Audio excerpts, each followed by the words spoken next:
Hello, Belly Birth Warriors. I'm Kimberly Barfus from BarefootMama.com and the Empowering C-Sections podcast. Today, we're going to be discussing the most common logistical concerns that VBAC moms have about transferring from an obstetrician's office or a certified nurse midwife to an out-of-hospital practitioner. The first question we have is, will my insurance cover it?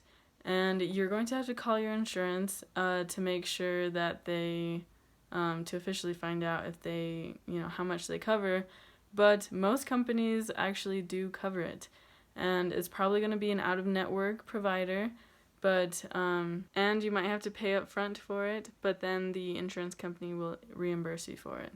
Question number 2 is, what happens to all that money I paid my current provider? Well, they will keep whatever they need for the cost of the prenatal appointments, but then they will reimburse you the rest. So don't think that you're just going to lose a big heap of money because you're transferring providers.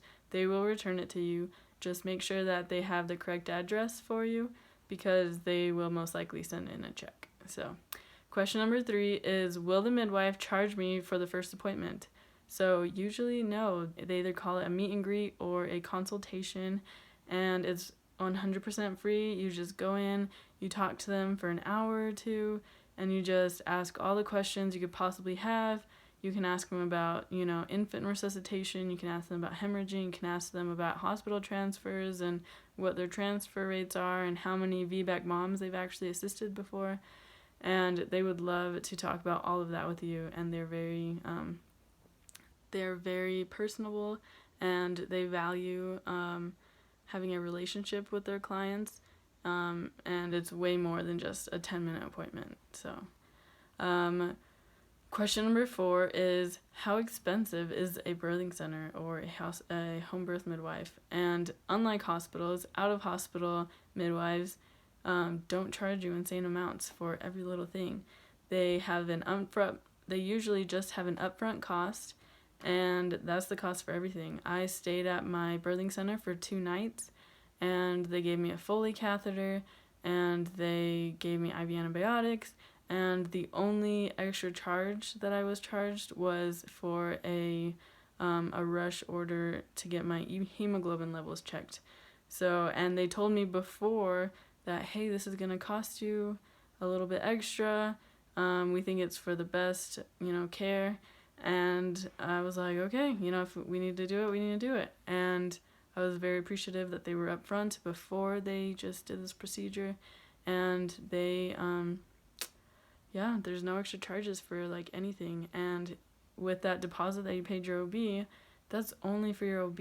If you have an anesthesiologist involved, you're going to have a hospital involved, you're going to have, you might have some NICU team involved if they have to resuscitate your baby. And all of those things, even for the lactation consultant to come talk to you, everything costs extra.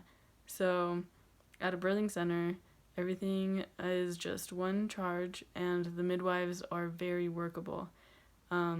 If you are coming to them at the later part of your pregnancy, like I transferred at 36 weeks, and they gave me a discount because I didn't have, 12 prenatal appointments that they usually have. So if you are transferring in later, then they usually will give you a discount because they are providing you less care for a shorter amount of time. So yeah, there are our 4 most common questions VBAC moms have about the logistical side of transferring to an out-of-hospital provider. And if you want to get a free cheat sheet that kind of summarizes some of this and has even more helpful tips on what you can do in just less than 4 weeks to get ready for an out-of-hospital birth experience, then make sure that you click below and download your sheet. So yeah, thanks for watching.